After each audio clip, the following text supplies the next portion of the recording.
Você almoçou? Tá. O Thiago já almoçou? O Thiago já está ali. Não sei. Eu quero saber só... Pode ir. Eu quero saber só que horas que vai começar. É 2 horas. 2 horas, tá, beleza.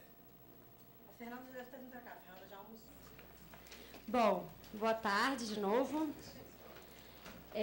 Nós retomamos nossas atividades agora na parte da tarde com a terceira palestra do simpósio, intitulada Rio de Janeiro, da Vigilância Big Brother à Contenção dos Novos Muros.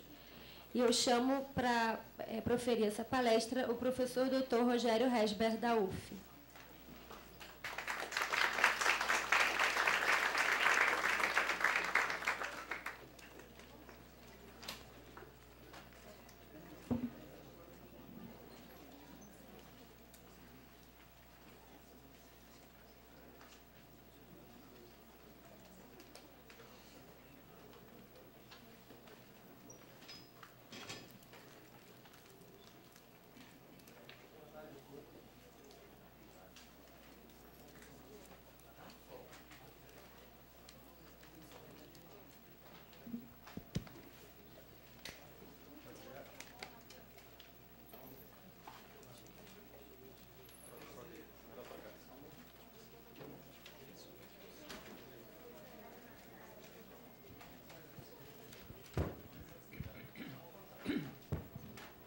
Alô? Agora foi. Boa tarde a todos. Gostaria de agradecer o convite dos organizadores do evento, em especial o Álvaro, grande batalhador aí pela organização desse seminário, e também ao meu amigo João, velho amigo. E eu sempre aqui na PUC, de alguma maneira, me sinto em casa, porque eu comecei minha trajetória no ensino superior aqui no Rio de Janeiro, aqui na PUC, nos anos 80. Então, eu queria também relembrar essa história aí de relação também com a Universidade Católica. E é um grande prazer estar ao lado de grandes amigos também e grandes intelectuais, que eu acho que os debates têm demonstrado aqui uma riqueza muito grande nessa nossa interlocução. E eu acho que, de alguma maneira, o que eu trago para a gente debater aqui hoje, ele tem uma complementaridade, né, com aquilo que foi focalizado em outros momentos já aqui, na medida em que eu vou focar mais na dimensão política da questão da segurança, né, e focalizando o exemplo, claro, do Rio de Janeiro, que nos traz aí, então, esse tema, né, da segurança como um tema central.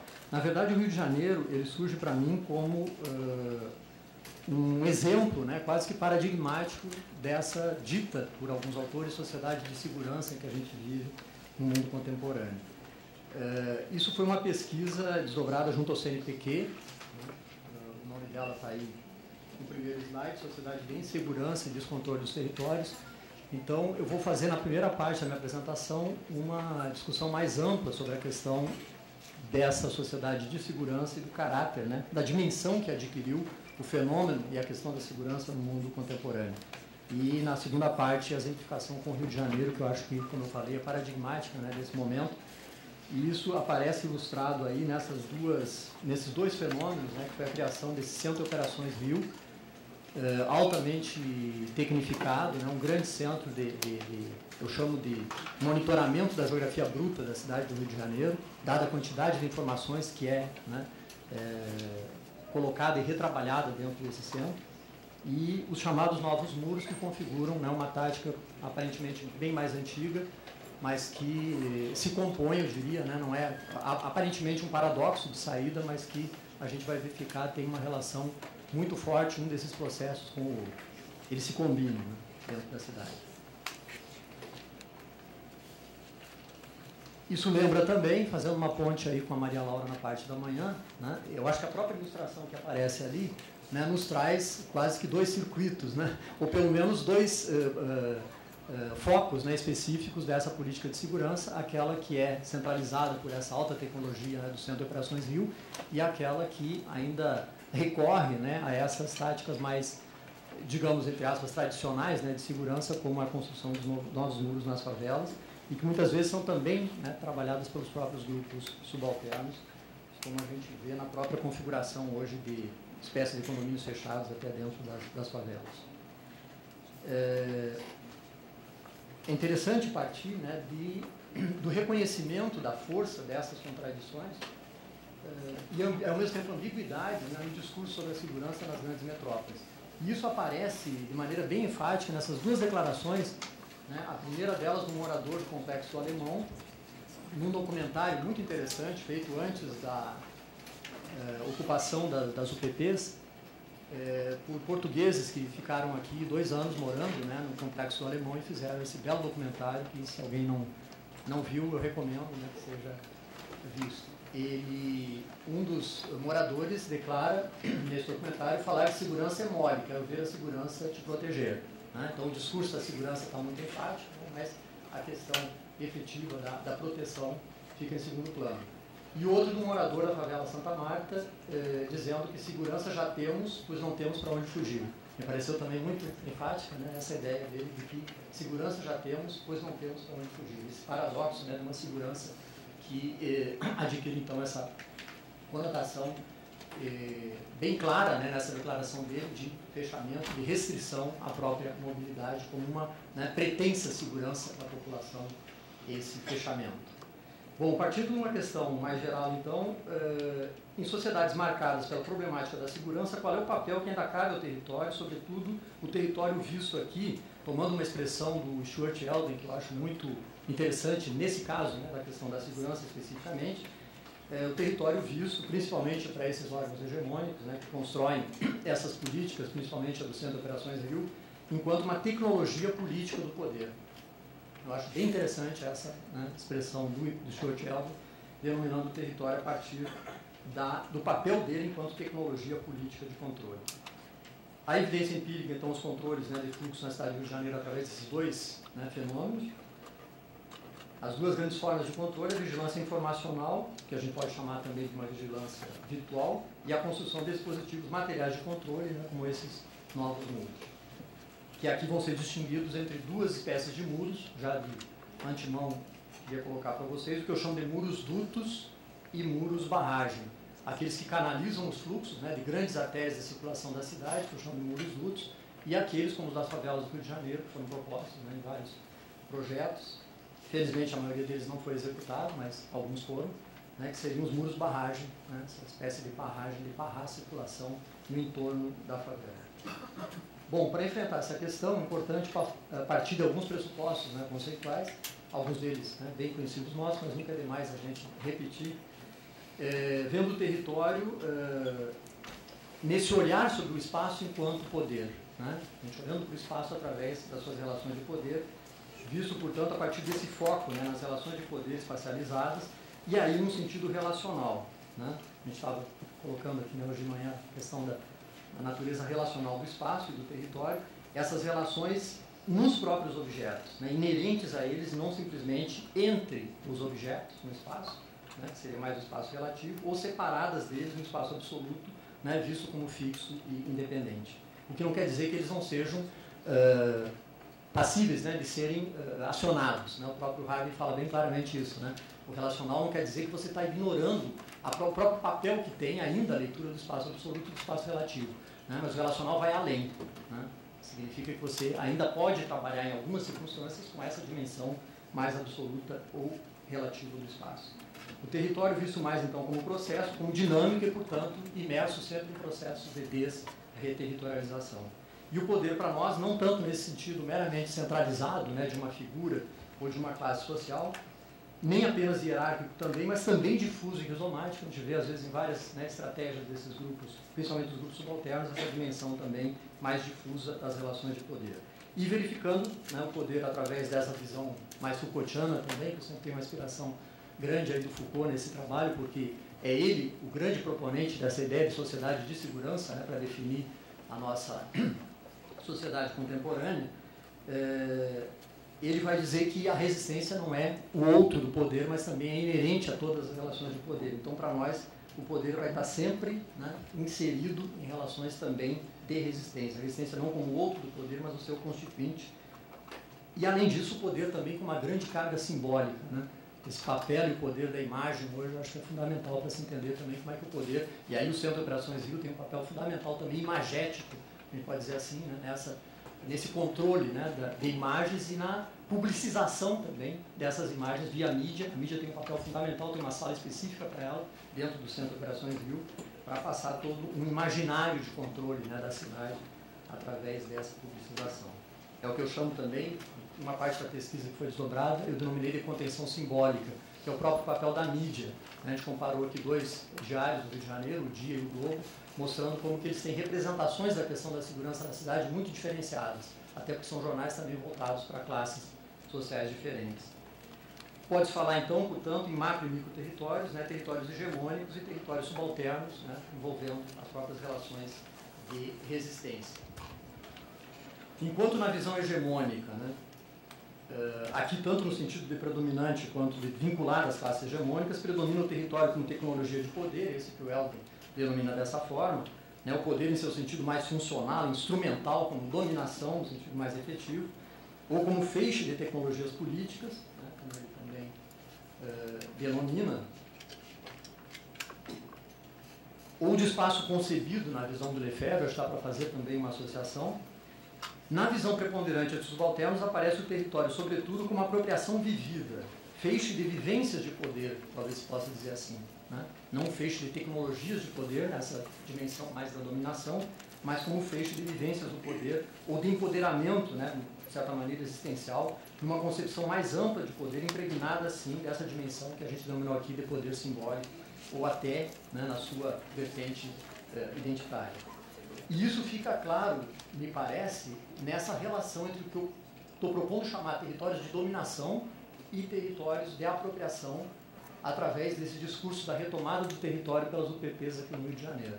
Me parece que é um bom exemplo, né, para a gente mostrar essa relação entre territórios enquanto processos de dominação e territórios enquanto processos mais de apropriação.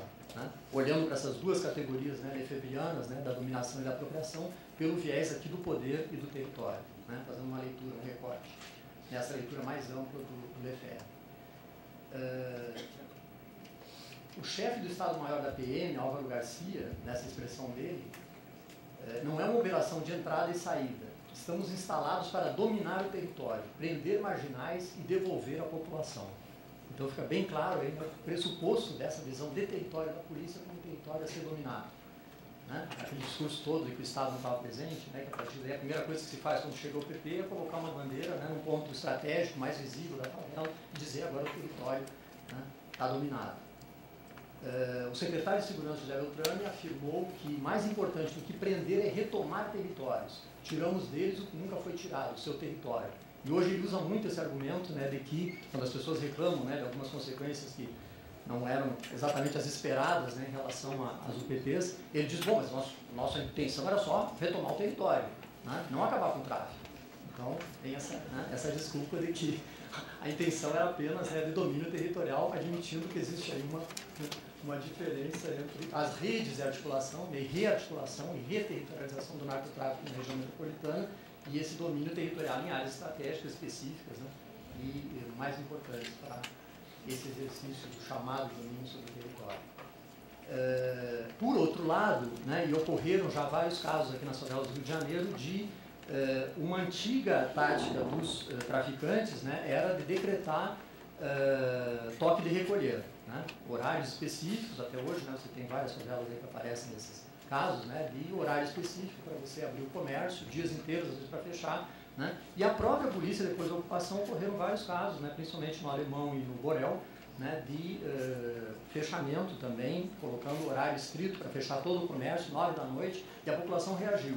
Né, e uma dessas reações que está disponível inclusive na internet, a movimentação, a mobilização de toda a população local contra essa medida de toque de recolher proposta pela polícia, tem um discurso muito interessante da Mônica Simões, durante esse movimento denominado, é muito interessante e simbólico isso, né, Ocupa Borel, né, depois teve o Ocupa Alemão também, né, pegando uma referência globalizada do Occupy, né, Ocupe a favela.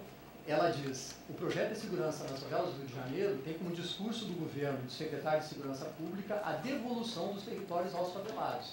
Então, se o território é dos favelados, o território é nosso, a rua é do povo, a rua é nossa. Né? Vê-se claramente aí uma busca de apropriação e não só de dominação do território. Parece bem sintomático isso, né? A diferença de visão, né? Essa de cima, né? Hegemônica, a visão subalterna de retomada do território, que tem um outro significado bem distinto, né, e que muitas vezes o PP acaba não, né, nessa visão unicamente de dominação do espaço, né, acaba exercendo um outro tipo de territorialidade, né, desenhada nesses espaços, bem diferente dessa apropriação que a população reivindica. Bem, muito importante também nesse caso, né, e agora eu parto para essa discussão sobre a caracterização da sociedade contemporânea como, entre outras coisas, uma sociedade também de segurança, essa importância da contextualização geohistórica desses processos, né? O território se define, então, antes de tudo, com referência às relações sociais e ao contexto geohistórico que está inserido, os elementos-chave responsáveis e os sujeitos envolvidos por essas relações, diferindo consideravelmente ao longo do tempo e do espaço. Essa contextualização geohistórica implica reconhecer, então, diferentes modalidades de poder predominantes em distintos períodos históricos e realidades geográficas, né? E aí a referência, mais uma vez, do Foucault me é muito bem-vinda, né? Porque ele identifica 3 modalidades de poder que ele diz que ocorrem na sociedade, nascem praticamente, né, com o mundo moderno, com o mundo capitalista, e que se colocam de maneira diferenciada ao longo do tempo, né? Ele primeiro fala do poder soberano, que é esse mais conhecido, né, do poder do próprio Estado. Depois ele fala do poder disciplinar, das instituições disciplinares, né, desse controle sobre a figura do indivíduo, ao mesmo tempo a criação dessa figura. E a terceira modalidade é a biopolítica, o biopoder, que ele liga com a ideia da segurança, né, que seria mais característico dos últimos tempos que a gente está vivendo, né, em que esse poder sobre a vida, né, sobre a gestão da vida, é o elemento fundamental na sociedade. Mas esse termo, sociedade de segurança, né, para caracterizar o nosso tempo, ele, na verdade, convive, né, com várias outras denominações. Eu coloquei apenas algumas delas aqui para a gente, né, ver esse leque de opções que a gente tem para trabalhar, né, principalmente quando se coloca o foco, né, para olhar sobre a sociedade a partir dessas relações de poder, portanto, sobre o território, na ótica que a gente está propondo aqui, né. Também existe o termo sociedade biopolítica, do próprio Foucault, sociedade de controle do Deleuze. Só que aí eu acho o termo um pouco amplo, né? Controle sempre, você tem vários tipos de controle na sociedade, né? Ele faz essa referência à passagem de uma sociedade disciplinar para uma sociedade de controle, no famoso texto lá dele de 92, chamado Pós-Escrito, uma sociedade de controle. Tem o debate, né, que foi muito rico aí nos anos 90, do sociólogo alemão Ulrich Beck, sobre sociedade de risco, em que ele coloca também uma das questões fundamentais, né, que está ligada a essa ideia de segurança, que é a avaliação dos riscos, né? O cálculo de probabilidade. A gente vive hoje o tempo inteiro calculando a probabilidade do pior ocorrer, né, e tentar controlar, né, colocar em limites, né, esses riscos. E ainda mais referido diretamente, né, à vertente econômica, a Naomi Klein com a ideia do capitalismo de desastre ou capitalismo de catástrofe. Também me parece muito interessante, né, que ela fala que hoje o capitalismo vive e muito, né, em cima de gestão de emergências, né, gestão de urgências, gestão de catástrofes, né, ou de emergências aí no mundo contemporâneo. E se a gente puder, né, ampliar isso, gestão de crises, né, porque aí entra toda essa, né, assiduidade com que as crises vêm se recompondo hoje no mundo. Bem, aí se coloca para nós, então, como uma das questões, né, centrais na nossa sociedade contemporânea, a questão da segurança, que eu prefiro aí colocar sempre o prefixo in, né, juntar aí com a segurança do Foucault, insegurança, porque a gente vive muito mais, né, nesse jogo a insegurança do que efetivamente uma sociedade mais segura. Aqui eu vou ler um trechinho que eu coloquei, aproveito para fazer propaganda de novo aí do livro, Viver no Limite, né, que eu digo o seguinte: é evidente que reconhecemos a enorme limitação de, com um único termo, sintetizar toda a realidade de um período e, de forma ainda mais temerária, abarcar todo o espaço social contemporâneo. Por isso, mesmo utilizando o termo sociedade de insegurança ou de descontrole, reconhecemos que seria mais adequado falar da questão da segurança e do controle como uma das dimensões privilegiadas na sociedade contemporânea. Fica claro que o discurso da segurança, para além de suas confirmações empíricas, é um produto e produtor fundamental do neoconservadorismo contemporâneo. Muitas vezes em nome da segurança de um grupo ou classe social que se gera a insegurança de outros. E riscos mais gerais, como das alterações climáticas, por exemplo, têm efeitos profundamente desiguais conforme as condições socioeconômicas dos grupos e espaços que por eles são afetados. Acho que isso de saída é fundamental a gente reconhecer.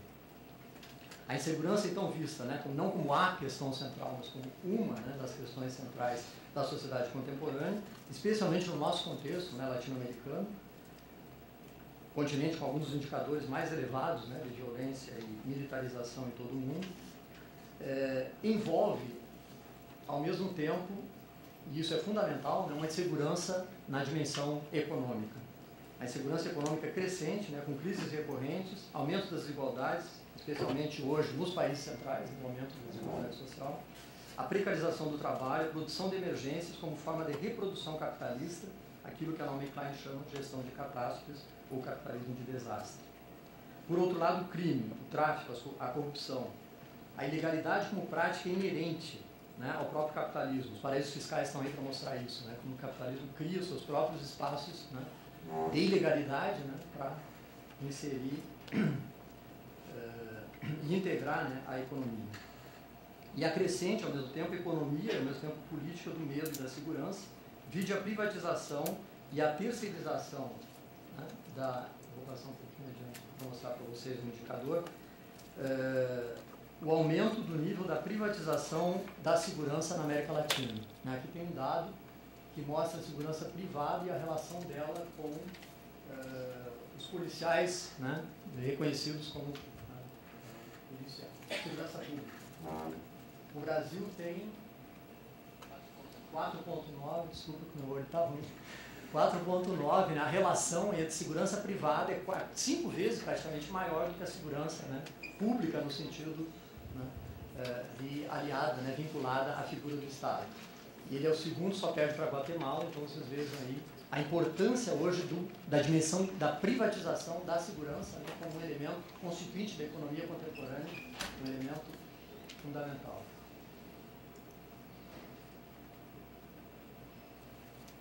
Como afirma Foucault, a delinquência, no sentido de infração legal, tem grande utilidade econômica. Basta ver a quantidade, as palavras dele, quantidade de tráficos perfeitamente lucrativos e inscritos no lucro capitalista que passam pela delinquência.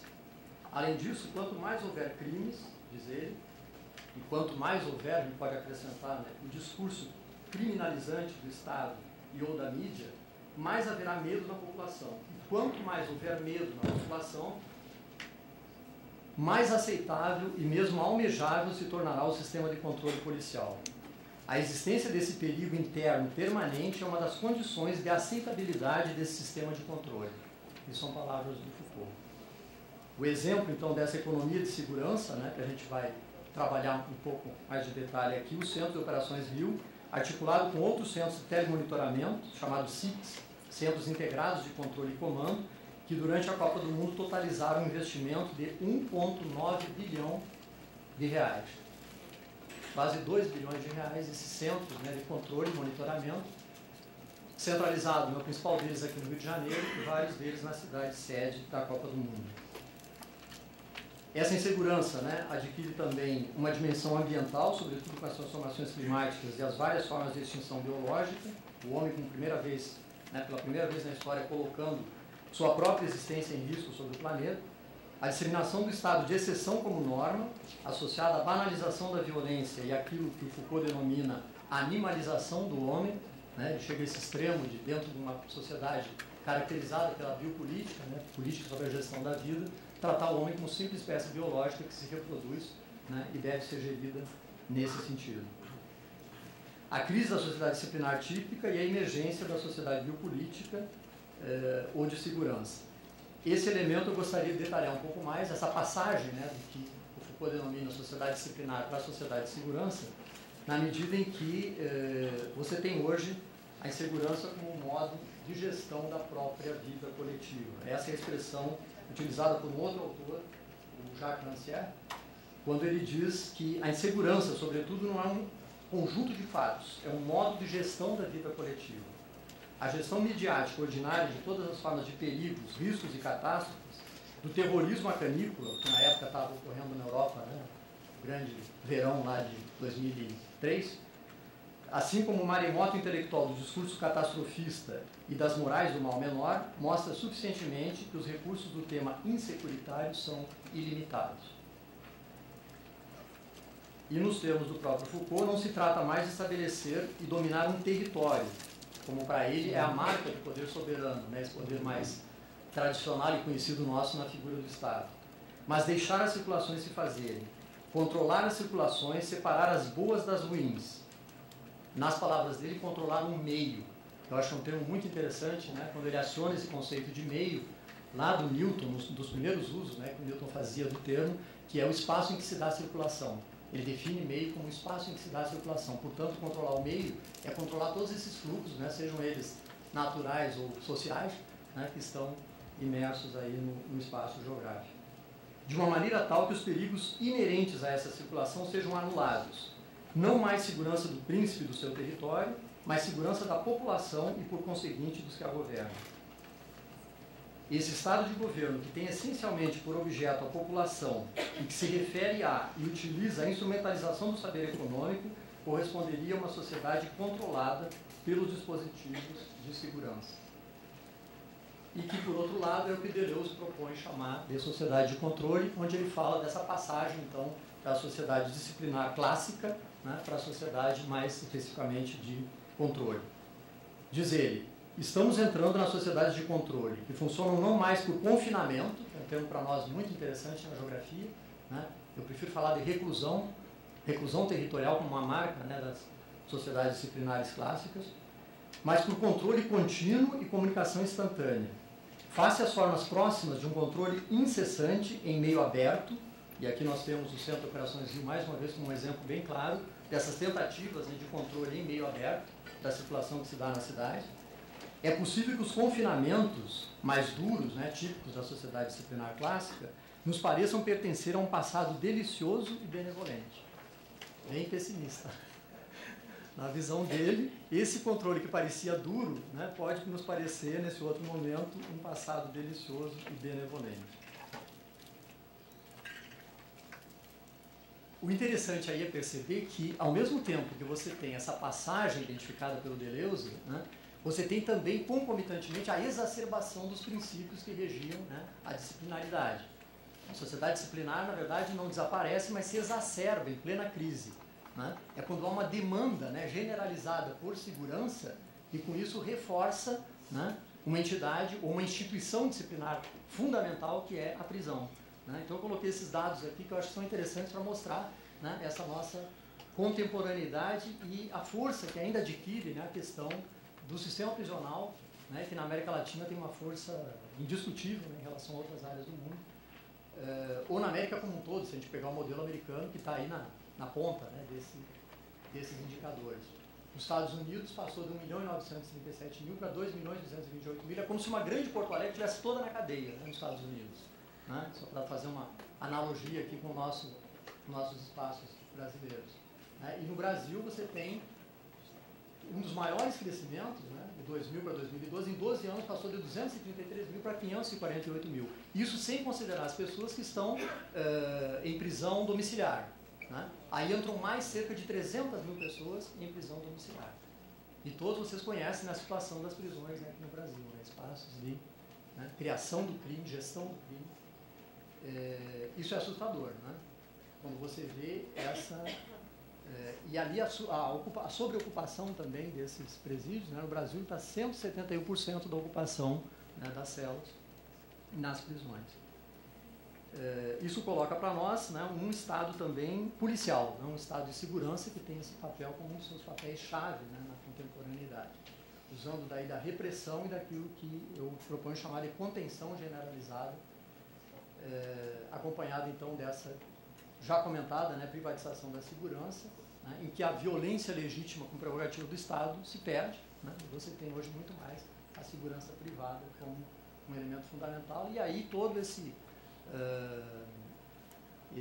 reprodução das milícias, né, e o Rio de Janeiro é o exemplo também patente dessa difusão das milícias no espaço. Bem, finalizando as minhas referências aí teóricas, né, o Agamben, eu acho que é um autor também fundamental para nos ajudar a pensar, né, o que é esse estado de exceção contemporâneo, ou estado de segurança, como outros chamam, ou estado policial, né, em que a exceção acabou virando a regra. Né. Ele vai dizer: hoje enfrentamos os mais extremos e perigosos desenvolvimentos no pensamento da segurança. ao longo de uma gradual neutralização da política e a progressiva capitulação das tarefas tradicionais do Estado, a segurança se tornou o princípio básico da atividade do Estado. Um Estado que tem a segurança como sua única tarefa, aí ele exagera um pouco, né? Única tarefa e origem de legitimidade, é um organismo frágil. Ele sempre pode ser provocado pelo terrorismo para se tornar ele próprio terrorista. Isso aparece muito claro, né, na política norte-americana dos últimos 15 anos. No extremo, então, o estado de exceção, em que a exceção, até por ser desejada também, porque se fabrica esse desejo, né, se torna a regra e cuja materialização é aquilo que ele chama do campo. Né? São esses espaços em que o que era para ser ilegal se torna legal. Né? Então você tem uma série de exemplos, né, de campos, que são esses espaços que estão nesse limbo jurídico entre o legal e o ilegal. Né? O protótipo disso seria o campo de refugiados, né, que está dentro e fora ao mesmo tempo da figura do Estado, né, nesse limbo jurídico de pertencer e não pertencer ao mesmo tempo a um Estado-nação. Mas, na verdade, é um processo, né, do estado de exceção que se expande, né, em várias outras escalas, níveis, né, de exceção até para o Estado-nação como um todo, né, que pode decretar o tempo inteiro ou viver até de legislações de exceção. Né? Vide aqui no Rio de Janeiro quantas leis que foram aprovadas sem passar né, pelo Poder Legislativo e aprovadas diretamente em nome de situações de exceção para gerir a Copa do Mundo, gerir as Olimpíadas. Isso que ele chama, então, de campo, né, se relaciona também com esses tipos de vigilância indiscriminada, né, que a gente vê através desse monitoramento da geografia bruta aí do COR. Quando ele diz, ele se pergunta, né, hoje, primeiro ele afirma, hoje o estado de exceção e a despolitização penetraram tudo. E aí ele se pergunta, o espaço sob vigilância CCTV, circuito interno, né, de monitoramento nas cidades de hoje, é público ou privado, interior ou exterior, está dentro ou fora? Né? Nesse jogo aí que ele está fazendo entre essas espacialidades que não tem mais um limite claro também, né, em termos de legislação normal, né, ou aquela que está vinculada diretamente, né, à figura clássica do Estado. Bom, aí finalmente chegamos então ao exemplo, né, do Big Brother Carioca, esse Centro de Operações Rio, que eu acho que é um exemplo fundamental para entender, né, o que a gente está denominando aqui de sociedade de segurança. O próprio folder que eles distribuem na entrada da visita lá ao COR, e que aparece aí para vocês, ele traz expressões muito enfáticas. Né? Uma delas, espécie de quartel-general da prefeitura. Né? Aí vem a questão, né, da militarização, embora eles neguem, e o engenheiro que nos acompanhou durante a visita fez questão de enfatizar que não se tratava de nenhuma... O objetivo da segurança, no sentido clássico militar, né, não estaria vinculada ao centro. Né? Quando a gente soube depois que tem um representante lá militar que está sempre presente, né, levando as informações diretamente, inclusive para o Comando Militar do Leste. Faz esse vínculo lá do COR com, né, o grande centro de comando também militar. Fala-se em projeto pioneiro na América Latina. Primeiro centro do mundo a integrar todas as etapas de gerenciamento de crise. Né? Essa palavra eu queria enfatizar bastante também, né? A questão da crise, que está sempre presente. Vocês veem aí no folder, né, a sala de controle e a sala de crise. Depois eu queria desdobrar um pouquinho esses dois termos, né, o termo controle e o termo crise. Esse primeiro centro do mundo a integrar todas as etapas de gerenciamento de crise, né, é a expressão de um diretor da IBM. A IBM é uma grande empresa que está por trás desse projeto, né, uma das grandes mentoras, que está vinculado também ao projeto da IBM chamado Cidades Mais Inteligentes. Então vejam aí que tem uma associação também direta, né, com a grande empresa multinacional. Projetos similares aí já foram implementados em Nova York e Gauteng, na África do Sul, também vinculado com a Copa do Mundo. Porém, este é o primeiro centro do mundo que irá efetivamente integrar todas as etapas de um gerenciamento de crise, isso nos termos do próprio COR, desde a previsão, mitigação e preparação, até a resposta imediata aos eventos e realimentação do sistema com novas informações que podem ser usadas em futuros incidentes. Vejam a importância também da previsão, né, do futuro, né, o que vai se desdobrar depois, né, as probabilidades de risco, todos esses cálculos que são feitos a partir desses dados. Essa sala de controle, vocês estão vendo ali que parece uma NASA, né? Eu nunca visitei a NASA, mas eu visitei o Centro de Controle Espacial da Rússia. Em 1995, no Congresso de Geografia, levaram a gente fazer um trabalho de campo visitando a área do controle espacial. E a impressão que me deu foi quase a mesma de estar lá nesse centro de controle, né, dada a imensidão desse painel, né, que são 80 metros quadrados, com 80 monitores, é o maior painel, eles fazem questão de dizer o maior painel da América Latina, é o maior telão, tudo é maior, né, na América Latina, onde se revezam 400 profissionais em mais de 30 órgãos governamentais, 30 órgãos, né, a maioria deles são concessionárias, né, da prefeitura, que são representadas lá, frente a esse imenso telão, então, de 80 monitores e 80 metros quadrados.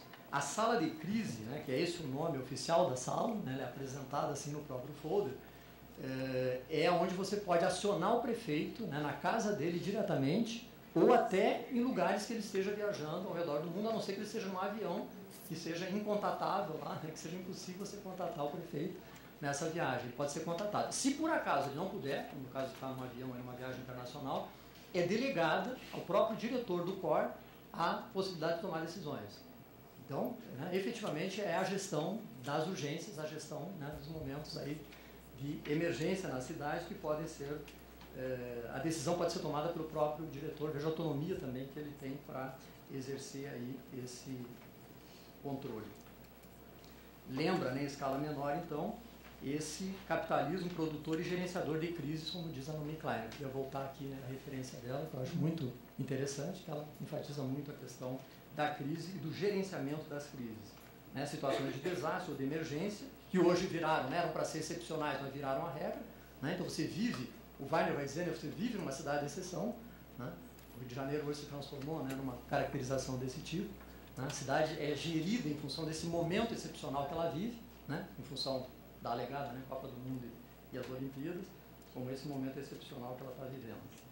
E é interessante também que um dos arautos aí do neoliberalismo, Milton Friedman, né, numa frase repetida pela Naomi Klein, ele vai dizer que somente uma crise real ou pressentida produz mudança verdadeira. Então, né, fundamental, né, para o capitalismo neoliberal a própria produção, né, como ele fala aqui, real ou pressentida, né, de crises. A crise real ou pressentida é a única que produz mudança verdadeira. Aqui eu coloquei duas fotos, né, tiradas pela bolsista que me acompanhou, a Lívia de Oliveira, que agora acabou de fazer também um trabalho de conclusão de curso sobre a distribuição das câmeras no município do Rio de Janeiro, foi um trabalho muito interessante. E aqui a ênfase esses dois termos, né, crise, gestão de crises e o controle. Essa gestão de crises ou de emergências, né, faz com que a gente pense até no Milton Santos, quando ele dizia que a crise não era mais uma passagem de período, ela era a definição do próprio período. Né? Então, a crise como um elemento definidor do próprio período. Eu vejo o COR aí como um laboratório, né, nessa discussão, então, da gestão das crises ou de emergências que essa cidade de exceção parece cotidianamente viver. Destacando-se aí, então, ao lado dos mega-eventos, né, as inundações, que também... o COR foi criado justamente quando houve aquela grande inundação de 2010, né, aqui no Rio de Janeiro, e os conflitos armados também, né, que em alguns momentos você vê também, apesar do que falou o nosso acompanhante, né, a questão da segurança nesse sentido mais estrito, também como um fator. Claro que há elementos aí também muito interessantes, né, esse do controle das inundações. Existe uma possibilidade de, através de um acionamento, né, de um botão lá no COR, você acionar os alarmes, né, que hoje tem nas favelas no momento de ocorrer uma grande chuva no Rio de Janeiro, né, que pode ocasionar problemas. Então você aciona essas sirenes, né, elas tocam em várias favelas e pode mobilizar aí a população. Eu tinha falado no início, né, desse papel também que eu denomino de papel imagético publicitário, também, que a gente não pode negar que está presente nesse centro de operações, no mais amplo sentido, né? Essa sociedade, então, que a gente vive, do espetáculo midiático e tecnológico, né, essa própria imagem que eu associei à NASA, né, eu acho que é interessante fazer essa associação também como uma imagem que passa, né, na mídia o tempo inteiro, com a sala de mídia ao lado, com visão direto, né, para esse grande telão. Essa sala privilegiada, né, reservada à imprensa, com vista para a imensa sala de controle. Outro elemento interessante, a TV Globo e a Record são duas fontes alimentadoras de imagens do COR. Né? Através de seus helicópteros na cidade, elas têm um acordo com a prefeitura para fornecer as imagens que são veiculadas nesses sobrevoos. Ele se torna, então, um núcleo base, né, da informação para a mídia e até mesmo locação em cenário regular para as emissões, né, das emissoras de televisão.